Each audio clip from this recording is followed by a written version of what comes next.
السلام علیکم ورحمۃ اللہ وبرکاتہ all of you friends, welcome back to my channel school academic hub.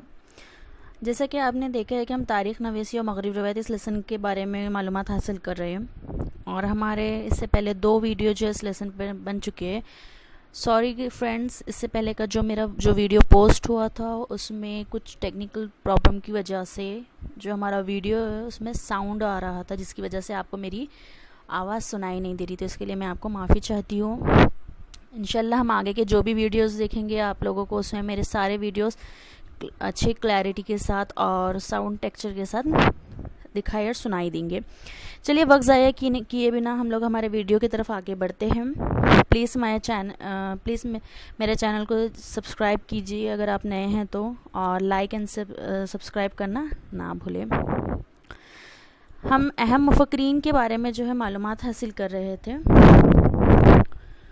اور ہمارے جو اہم مفکرین دو نکات ان کے بارے میں ہو چکے ہیں۔ سب سے پہلے اہم مفکرین جو تھے ہمارے رینے ڈیکارٹ اور والٹر، یہ دونوں کے بارے میں ہم نے معلومات حاصل کر دیے تھے۔ ہمیں تیسرے اہم مفکرین کے بارے میں معلومات حاصل کرنا ہے۔ تیسرے اہم مفکرین ہیں ہمارے جارج ولیم فریڈرک ہیگل۔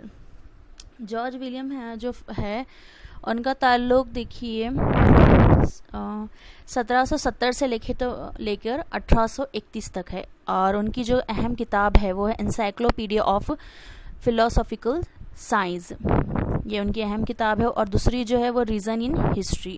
یہ 2 کتاب ان کی اہم تصانیف ہے جو انہوں نے لکھی تھی۔ وہ جرمنی اس ملک سے تعلق رکھتے تھے، اور انہوں نے جن باتوں یا جن معلومات کے بارے میں ہمیں آگاہ کیا ہے وہ کچھ اس طرح ہے۔ سب سے پہلے ہے تاریخی حقائق کو منطقی طریقے سے پیش کرنا۔ تاریخ میں واقعات کی ترتیب ترقی کے مراحل ظاہر کرتی ہے۔ اس میں یہ بتایا جا رہا ہے کہ جو تاریخ کے حقائق ہے یا جو تاریخ میں بتائے جا رہے واقعات ہوتے ہیں اس کی منطقی طریقے سے پیشکشی کرنا، مطلب دل سے کچھ بھی نہیں لینا، نہ ہی اپنی سوچ کے حساب سے اس کو پیش کرنا، بلکہ منطقی طور پہ اس کی پوری باریکی سے اور اس کا تجزیہ کر کے اس کا جائزہ لینا ہے، اور دوسرے واقعات کی ترتیب کے ساتھ، مطلب زمانے ماضی حال اور مستقبل، اس جو سیکوینس سے ہم نے دیکھے ہیں زمانے ہوتے ہیں، اسی طریقے سے واقعات کو ترتیب وار بتانا، نہ کہ آگے پیچھے اس کو بیان کرنا۔ یہ ہیگل کا فارمولا ہے، ہم اسے فارمولے کے طور پر بھی یاد کر سکتے ہیں۔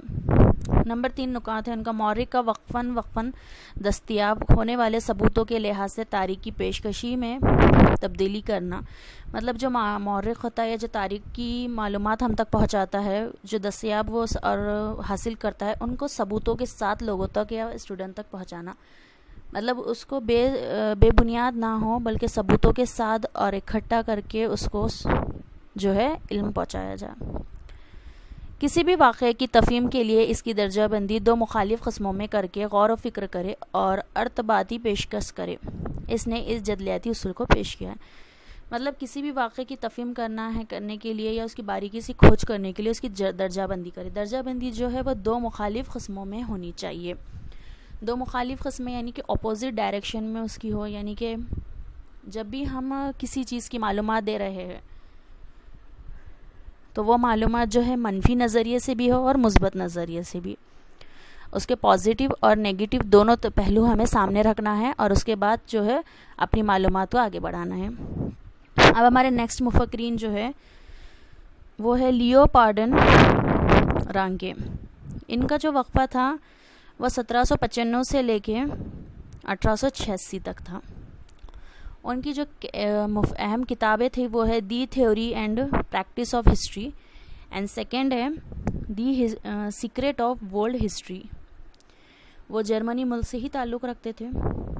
دیکھیے آپ لوگ اس کے ڈائیگرام وغیرہ بھی بنا کے رکھ سکتے ہیں، جیسے کہ لیو یہ ان کا شارٹ فارم ہے، تو آپ ان کا تعلق ایک ڈائیگرام میں ایسے بنا سکتے ہیں کہ جرمنی سے تعلق رکھتے تھے۔ کتاب کے نام لکھ لیجئے، سن لکھ دیجئے، یا پھر یہ جو جدول میں آپ کو بتا رہی ہوں یہ بھی بہت ایزی میتھڈ ہے پڑھائی کرنے کے لیے، تو آپ اس کو ضرور اپنے نوٹ بک میں بنا کے رکھیے اور اسے اچھے سے لرن کیجیے۔ ان کی جو معلومات ہے وہ کچھ اس طرح ہے۔ تاریخ کی تحقیق میں اصلی دستاویزات کی مدد سے حاصل ہونے والی معلومات سب سے زیادہ اہم ہوتی ہے۔ دیکھیے لیو کا کہنا یہ ہے کہ جو ہماری تاریخ کی تحقیق کرتے، جب ہم کوئی مورخ جو ہے تاریخ کی تحقیق کرتا ہے تو اس کی اصلی دستاویز کے ساتھ، یعنی اصلی ثبوتوں کے ساتھ یا کاغذات کے ساتھ ہی اس کی معلومات یکجا کرے، مطلب بے بنیاد نہ ہو. سبھی ماہرین کا یہی کہنا ہے. دیکھیے سب سے پہلے ایک اہم نکات، تو آپ کے ایک پوائنٹ تو آپ کو یہی لرن ہو گیا ہے کہ سب یہی چاہتے ہیں کہ اصلی دستاویزات ہو، بے بنیاد نہ ہو، ثبوتوں کے ساتھ اکٹھا ہو. بس سب کے نظریے اور بات کرنے کا جو طریقہ ہے یا بیان کرنے کا وہ الگ تھا.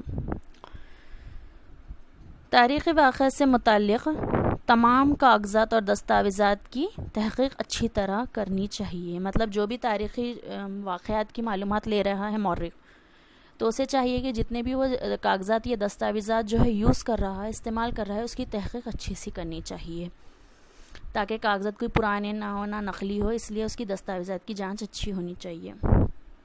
نمبر 3 ہے، اسی تحقیق کی بدولت تاریخی صداقت تک پہنچنا ممکن ہوتا ہے. مطلب یہ کہ جو تحقیق کرنے والا ہے وہ دستاویزات کی وجہ سے، اصلی ثبوتوں کی وجہ سے ہی اس کی صداقت تک پہنچ سکتا ہے، جو اس کا مقصد ہے وہاں تک پہنچ سکتا ہے. تو یہ ممکن ہو جاتا ہے تحقیق کرنے میں.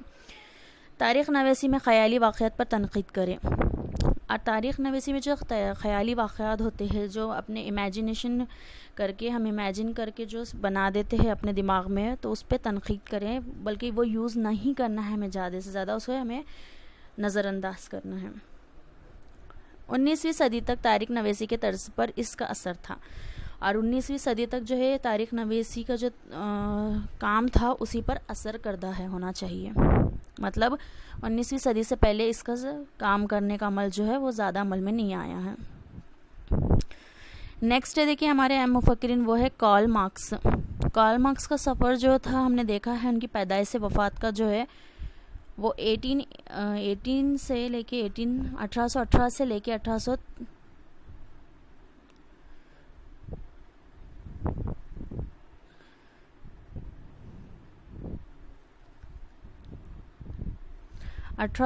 سے لے کے 1873 تک لے رہا ہے.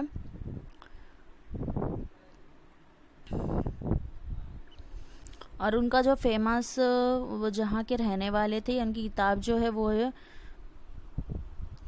داس کیپٹل جو ہے ان کی کتاب ہے، وہ جرمنی ملک سے تعلق رکھتے تھے.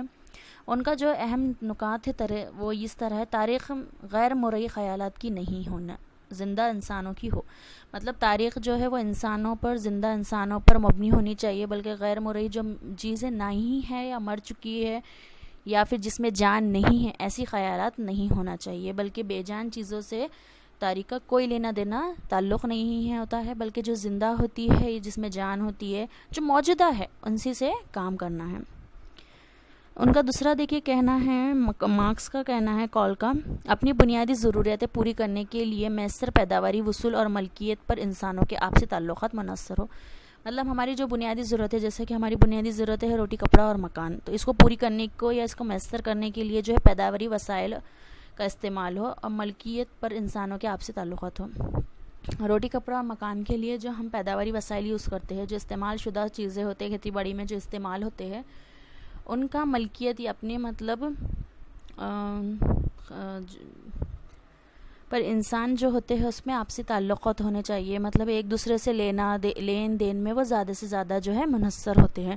مطلب اپنی چیزیں، خود کی وسائل کی چیزیں خود کی ہونی چاہیے، نہ کہ ادھار کی چیزوں پر لین دین ہو. ملکیت مطلب اپنی خود کی ہونا چاہیے، اس کا جو مالک ہے وہ خود ہونا چاہیے، نہ کہ کسی اور سے ادھار لے کر وہ اپنی میسر ہونے والی چیزیں پوری کرے. ضرورت کی جو چیزیں ہیں وہ خود ہی اس کو سنبھالے اور اسے پورا کرے.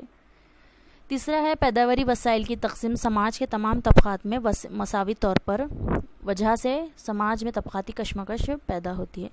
جو پیداواری وسائل ہوتی ہے، جو پیدا ہونے والی چیزیں ہوتے ہیں، اس کو تقسیم جو ہے سماج میں تمام طبقات میں مساوی ہو.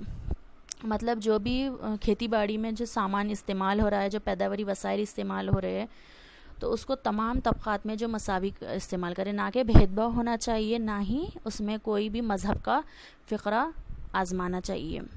اور سماج میں اس کو طبقاتی کشمکش پیدا ہوتی ہے، کیونکہ اگر ہم ایسا کریں گے تو سماج میں جو ہے طبقاتی طور پر جو ہے کشمکش پیدا ہو جائیں گی. تو کال کا یہی کہنا تھا، کارل مارکس کا، کہ جو بھی وسائل ہو وہ سب تمام افراد کے ساتھ مل جل کر ہونی چاہیے. تو دیکھیے ان کا نظریہ ہم کو اگر کارل مارکس کا نظریہ یاد رکھنا ہے تو بہت الگ ہے، کیونکہ انہوں نے دوسرے اہم مفکرین سے ان کی سوچ الگ تھی. ان کے 4 نکات ہیں اور انہوں نے بہت الگ طریقے میں اپنے تاریخی خیال کو بیان کیا ہے. نیکسٹ ہے پیداواری وسائل پہ قابض طبقہ دیگر طبقات کا معاشی استحصال کرتا ہے. اب دیکھیے نیکسٹ اگلے جو مفکرین ہیں مائیکل فوگو، یہ ہمارے آخری اہم مفکرین ہیں جن کا سفر 1996 سے لے کر 1984 تک رہا ہے، اور ان کی جو اہم کتاب ہے وہ آرکولوجی آف نالج ہے. اس کو آپ 1 مارک کے لیے انڈر لائن کیے. آرکولوجی آف نالج جو ہے یہ پوچھا گیا ہے، کوشچنوں ہیں جو آپ کو خالی جگہ میں آیا ہے. آپ اگر 1-2 سال کے پیپر اٹھا کر دیکھ لیں گے تو اس میں 1 مارکس کے لیے اس کو خالی جگہ کے لیے پہنچا گیا تھا کہ آرکولوجی آف نالج یہ کس کی کتاب ہے. تو یہ مائیکل فوگو کی کتاب ہے آرکولوجی آف نالج. ان کا تعلق فرانس سے ہے. ان کی جو اہم نکات ہے، تاریخ کو زمانی ترتیب کے مطابق مکمل طور پر پیش کرنے کو غلط قرار. مطلب تاریخ میں جو زمانی ترتیب دیا جاتے ہیں، ہم نے دیکھا ہے کہ زمانی ترتیب مطلب اسٹیپ بائی اسٹیپ اس کو ترتیب وار دیکھنا، اس کو مکمل طور پر پیش کرنے کا جو غلط قرار ہے، مطلب وہ نہیں.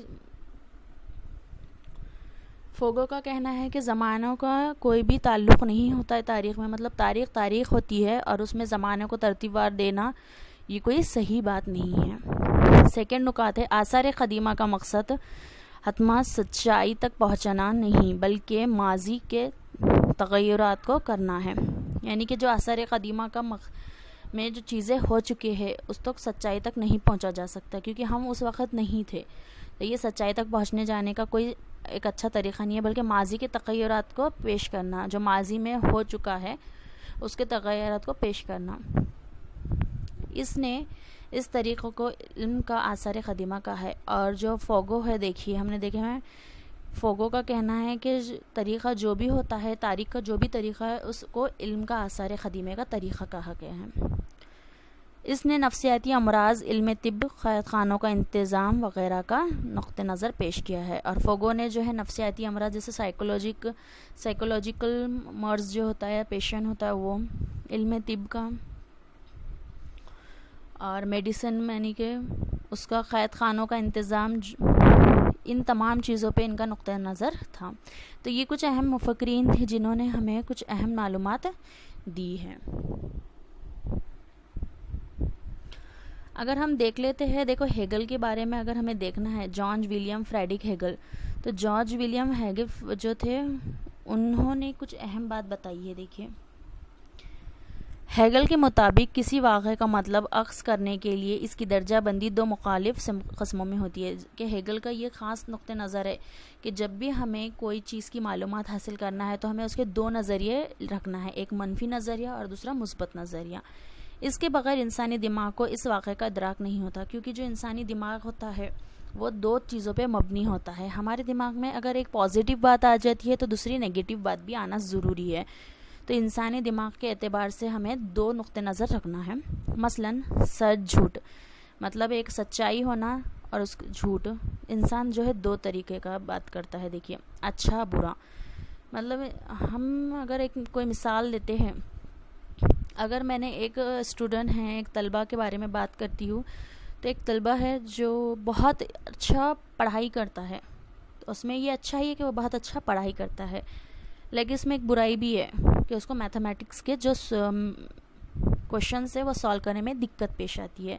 تو یہ 2 اس کے نقطہ نظر ہو گئے، وہ ہمارے دماغ سے کہ انسانی ادراک کا یہ اثر ہوتا ہے.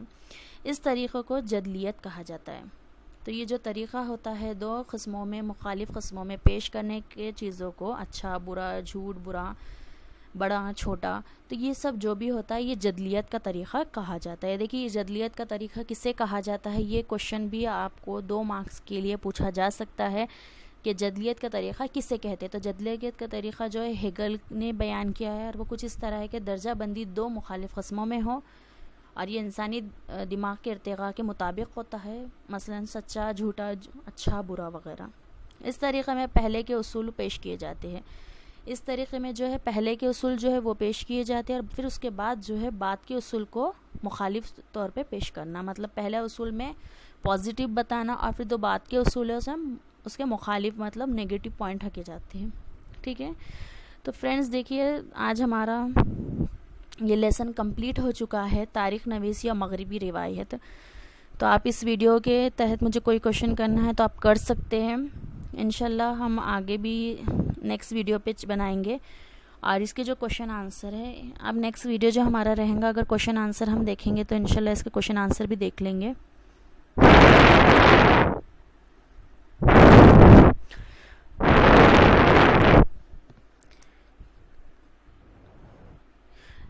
تو ٹھیک ہے فرینڈس, ہم نیکسٹ ویڈیو جو ہمارا کوشچن آنسر پہ بنایا جائے گا. اگر آپ کو اس ویڈیو میں جو بھی کچھ پریشانی محسوس ہو رہی ہے تو آپ مجھے کمنٹ میں پوچھ سکتے ہیں, اور ویڈیو کو دیکھیں, میرے ویڈیو کو جلد سے جلد سبسکرائب کیجئے, کمنٹ کیجئے, لائک کرنا نہ بھولیں. اور آپ ٹھیک ہے, ویڈیو کو دیکھنے کے لیے شکریہ.